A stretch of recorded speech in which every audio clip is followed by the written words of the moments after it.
Terus saya bilang sama abang saya, enggak bang, saya harus pulang. Karena yang akan saya urus lebih mahal dari harga tiket. Lebih berharga dari harga tiket. Sampai akhirnya terjadi suatu peristiwa yang sangat menyedihkan ya.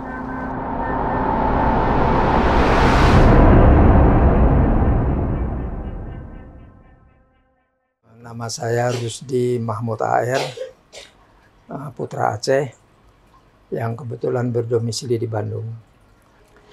Jadi saya ke Bandung itu tahun 63, tujuannya sekolah.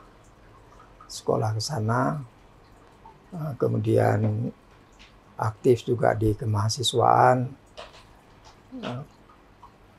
Setelah selesai sekolah masih tetap berdomisili di sana sampai berkeluarga, dan sampai akhirnya terjadi suatu peristiwa yang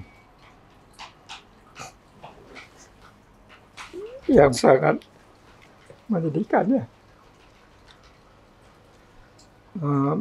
Saya waktu itu pulang ke Aceh tanggal 25 Desember. Tapi oleh abang saya, "Dek, jangan pulang hari ini. Tiket pesawat mahal. Pesawat hanya satu-satunya Garuda ya." Terus saya bilang sama abang saya, "Enggak bang, saya harus pulang. Karena yang akan saya urus lebih mahal dari harga tiket. Lebih berharga dari harga tiket."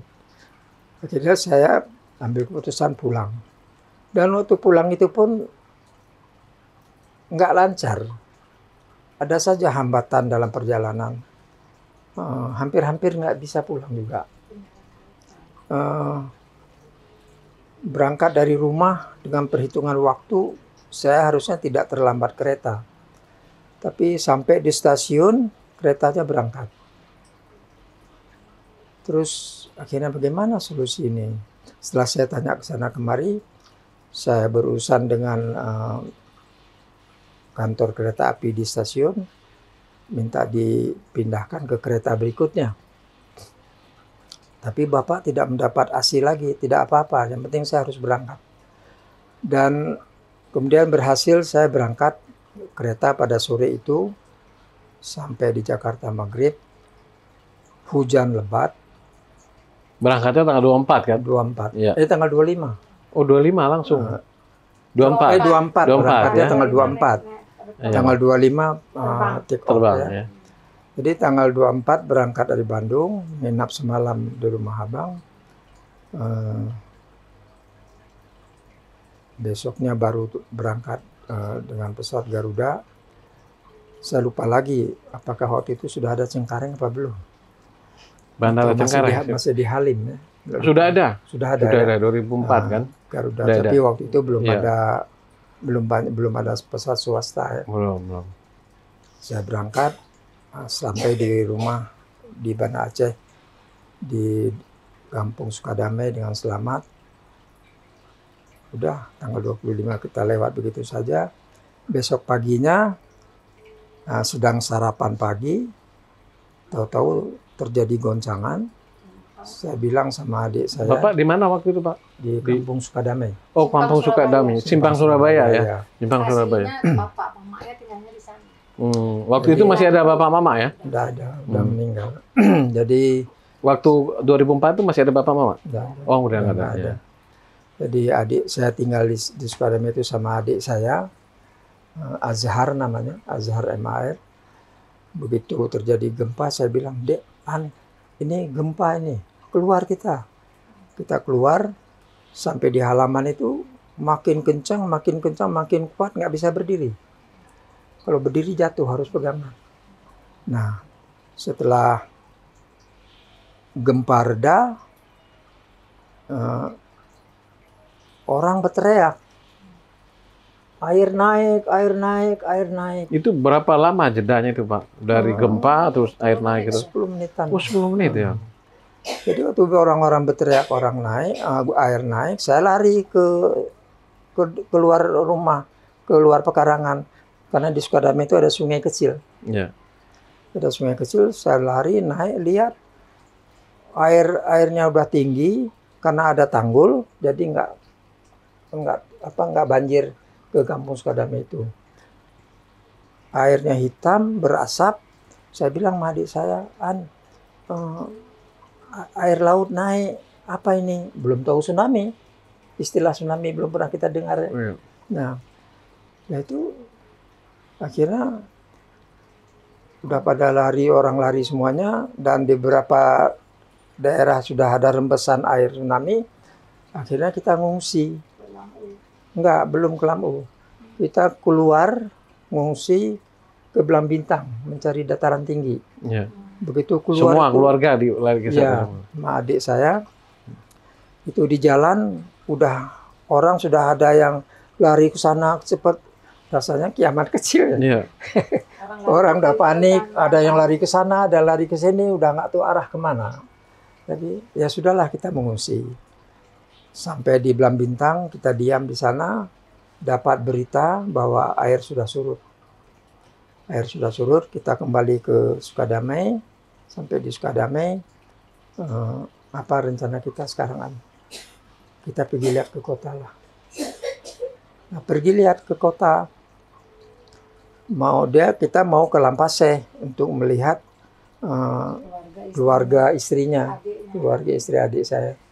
Apakah bagaimana?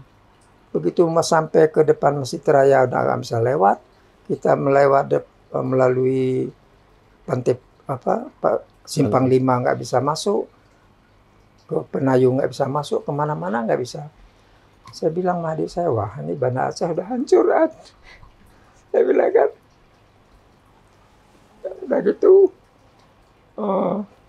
kita mundur, kita pergi meninjau ke daerah Pendopo. Itu di depan Pendopo jalan itu airnya segini, air tsunami. Terus kita melewati jalan Teku Umar, arah ke Lunga, sampai di terminal bus pada waktu itu yang sekarang Suzuya. Nah, disitulah kita lihat mayat pertama anak kecil. Di atas jalan itu nggak ada yang angkat. Kita jalan terus sampai mau ke Lunga itu nggak bisa masuk lagi, hanya sampai rumah Cunyadin. Itu udah bertumpuk sampah-sampah. Akhirnya kita balik, melihat situasi itu, kita balik, taruh mobil, kita pakai motor. Nah, kita pakai motor, baru bisa tembus ke Lampaseh pakai motor. Nah, kita lihat ternyata itu Lampaseh udah rata sama tanah. Kita berdiri di Lampaseh, kelihatan laut. Terus kita ke Merduati, naik motor terus sampai ke Penayung. Kita lihatlah jembatan Penayung itu perahu nelayan ya, bertumpuk-tumpuk. Jadi saya bilang lagi, wah Banda Aceh hancuran. Itu kita pada hari itu ya kebetulan saya hobi motret, yang bisa saya abadikan saya potret-potret lah. Tapi saya nggak berani motret mayat, karena saya nggak sanggup simpan nanti. Nah, biar itu urusan reportase lainnya. Terus ya di Pantai Perak saya berhenti melihat ada wartawan asing, reporter asing, Australia, Kanada. Itu sudah ada itu. Itu berapa hari setelah tsunami? Sehari? Besoknya itu. Oh, besoknya. Nah, jadi udah itu kita sampai hari itu sudah ketahuan bahwa rumah Lampaseh itu udah rata sama tanah. Bapaknya enggak, mamanya naik haji. Bapaknya udah meninggal kan, pulang dari mau ke masjid sebelum tsunami. Jadi hari itu terus kita mencoba jalan pengadilan tinggi, jalan apa namanya tuh, di Taman Sari ya. Nah, dari situ dengan harapan bisa tembus ke Ulele. Ternyata di situ juga udah nggak bisa masuk, kita pakai kehalangan oleh sampah. hanya bisa ke arah Kelunga. Lurus ke Ulele nggak bisa, ke kanan udah nggak bisa. Akhirnya saya sampai menjangkau pada hari itu, kita stop, besok kita lanjutkan. Tapi foto semua, Bapak foto semua. Foto. Ya. Tumpukan-tumpukan sampah gitu. Terus kita ke arah Gunung Raya besoknya ini. Nah, besoknya Tanggal 28. Tanggal Ya, berapa? mungkin dia 28. 28. ya 26, 27, 28. Kita pakai mobil, terus dapat laporan bahwa Kamaba membuka posko. Kita arahkan semua barang-barang dikirim ke sekretariat Kamaba itu keluarga? keluarga masyarakat Aceh Bandung. Oh, masyarakat Aceh Bandung.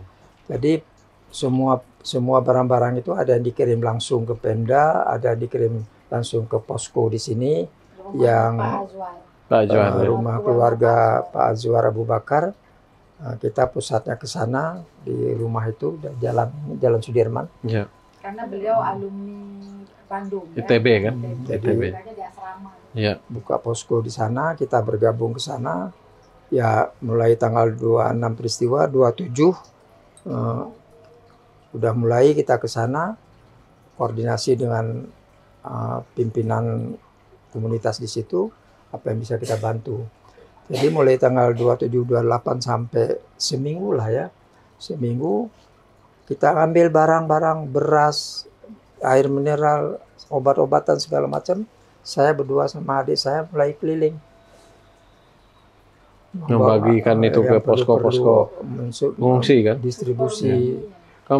Masih ingat mengungsi kemana aja jalannya itu?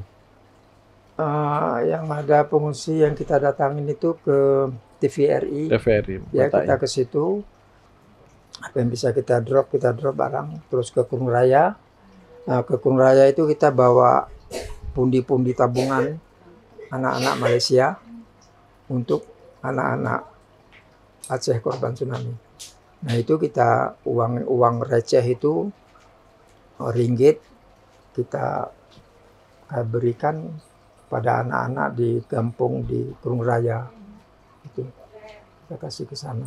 Selanjutnya sambil pulang kita lihat ada keluarga kayak bapak-bapak duduk termenung, berhenti saya. Kenapa Pak kok tercengang-cengang? Kalau bahasa Aceh dahu-dahu. Kayak gitu. Jadi gimana nak?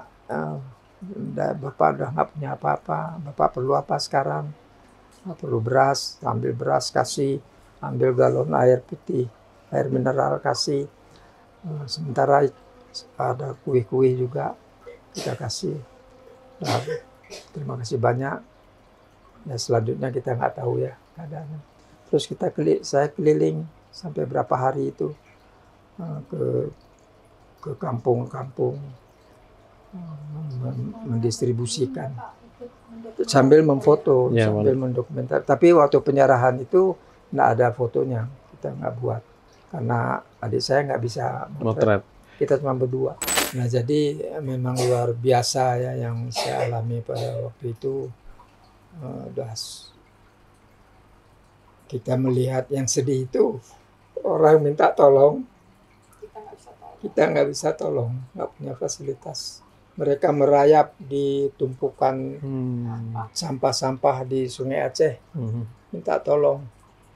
Akhirnya mereka tuh merayap sendiri, ada yang berhasil berenang naik ke darat, ada yang terbawa arus lagi sampai ke pantai